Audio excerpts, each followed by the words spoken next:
Hello everyone. In this lecture, we will be creating survey form web page project. Let's look at the output web page. Here in this web page, we have a survey form with HTML elements on top of background image with linear gradient. Right? You see a background image with some linear gradient and we have a form on top of it. So we will create a page like this. In our previous lectures, we have seen how to create form elements and also background image with gradients, right? We will put all those learned concepts together to create this page. You can find the complete coding of this project in the resources section of this lecture. Okay, let's look at the project code line by line. I am in line number 7. All the form elements in this survey form web page are placed inside the container div. So we have a div with ID given as container. All the heading, all the form elements, everything is placed inside this div. Can you see this div ends in line number 64 and this div is placed inside the body tag, and we have all the form elements placed inside this container div. And in line number 8 we have a heading for this web page survey form, and in line number 10 to 14, okay, here we are creating a label and a text box for getting name and email input from the user, right? In line number 17, if you see, can you see here in line number 17 we have input type is equal to number. The first two text box are normal text box. It's just input type is equal to text for entering name and email. But here in line number 17 we have input type is equal to number. We have not seen number, right? So let's go to the output and see how this looks like. This is for the first two text box are name and email, and third text box is age, and it has name type and it has input type is equal to number. So input type is equal to number. It will create a text box control with up down arrows to select number within the given range. See, I am able to use the up and down arrows to enter number. And in this case, the minimum number given is 20 and maximum is 50. So I cannot go below 20. See, I cannot go below 20.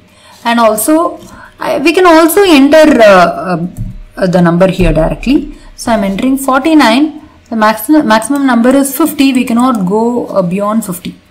Okay. So in the code, in line number 17, we have input type is equal to number and some ID to style this control, and then placeholder. And here comes the minimum and maximum attribute.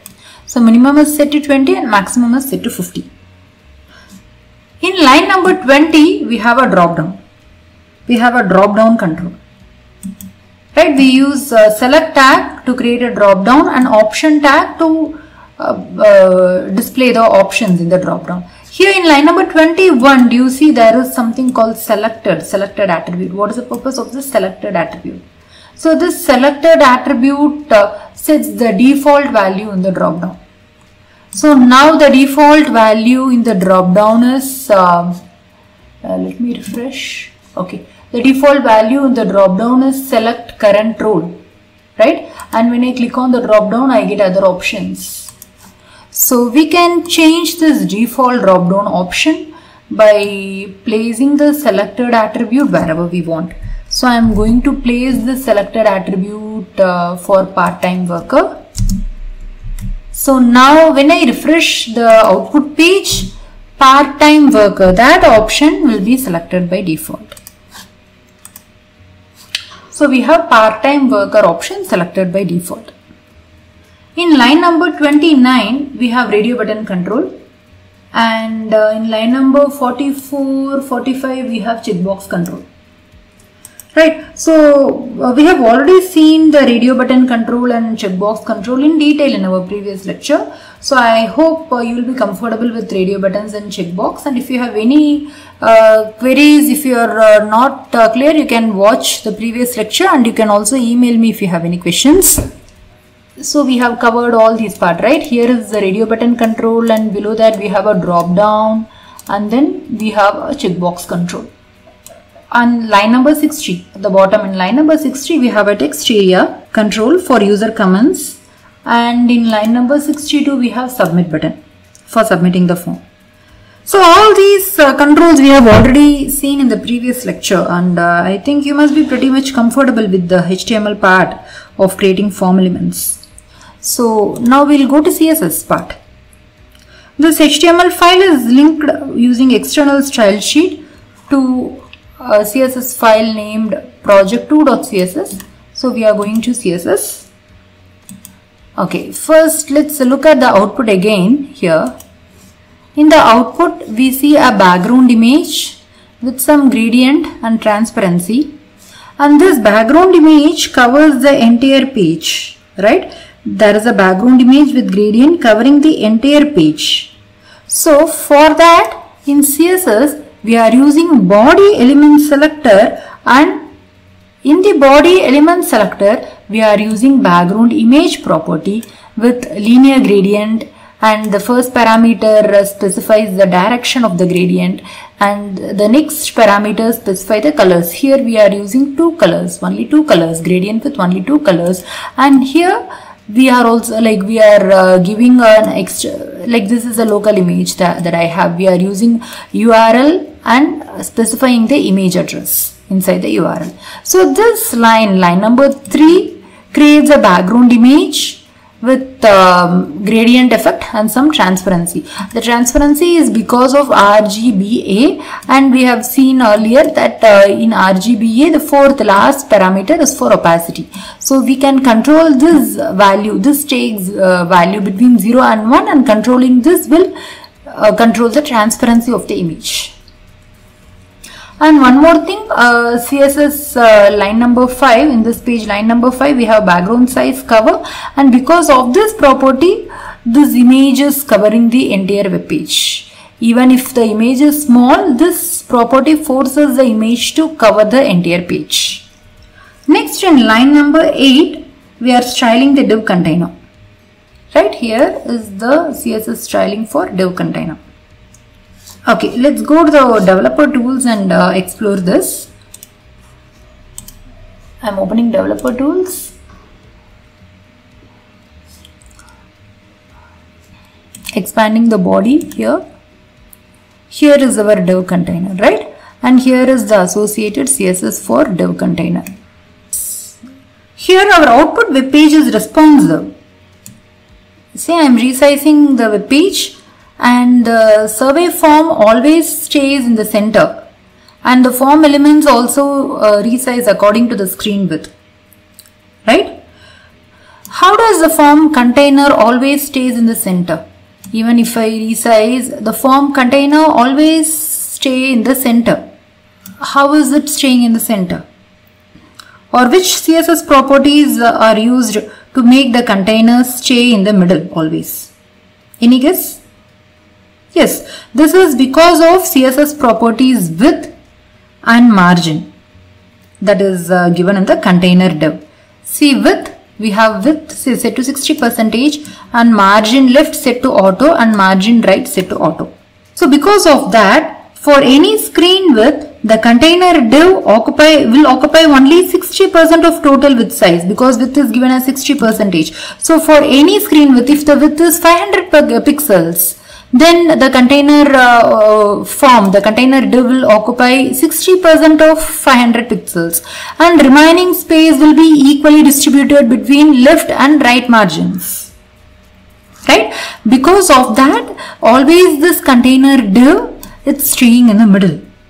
So if I take this width 60%, if I uncheck it, you can see the width is occupying 100%. or if I take margin left auto, margin right auto, we can see that the form, the container div, it's going and sticking to the left, right? This width and margin properties are helping this container div to stay in the middle. And one more thing, if you notice, there is light transparency in the form. We can see through the image, that is through the form we can see the background image, right? There is light transparency in the form. That is because of the opacity property. So if I uncheck the opacity, you can see it's opaque. The form is opaque. And when I check the opacity, it's transparent. So if I decrease this value, if I make this value to 0.3, it's very transparent. And if I make this to 1, it will be opaque. So the value that we had is 0.8. So it's kind of giving transparency to see through the background image.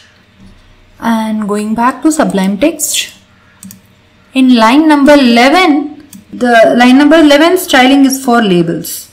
All the labels are given the same class name LBL, and font color is set to white and size is set to 20 pixels.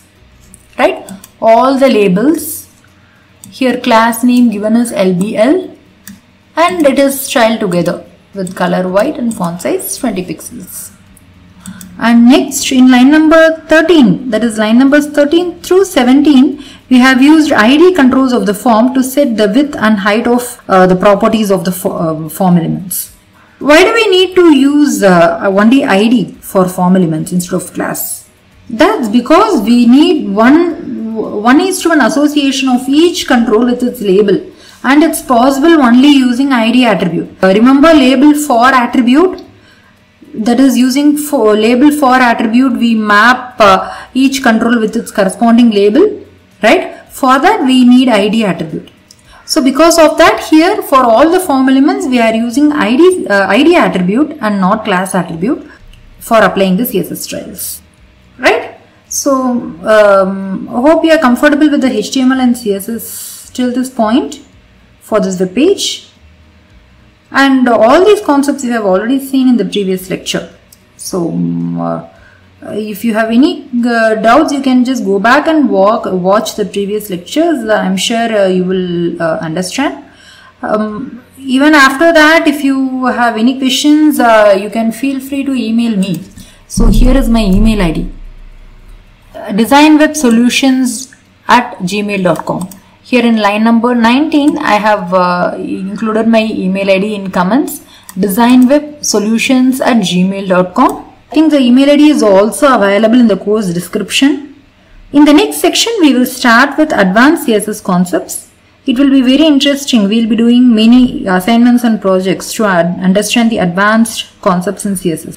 And also please take your time to provide your feedback for this course. It will be very helpful for me. Thank you for watching.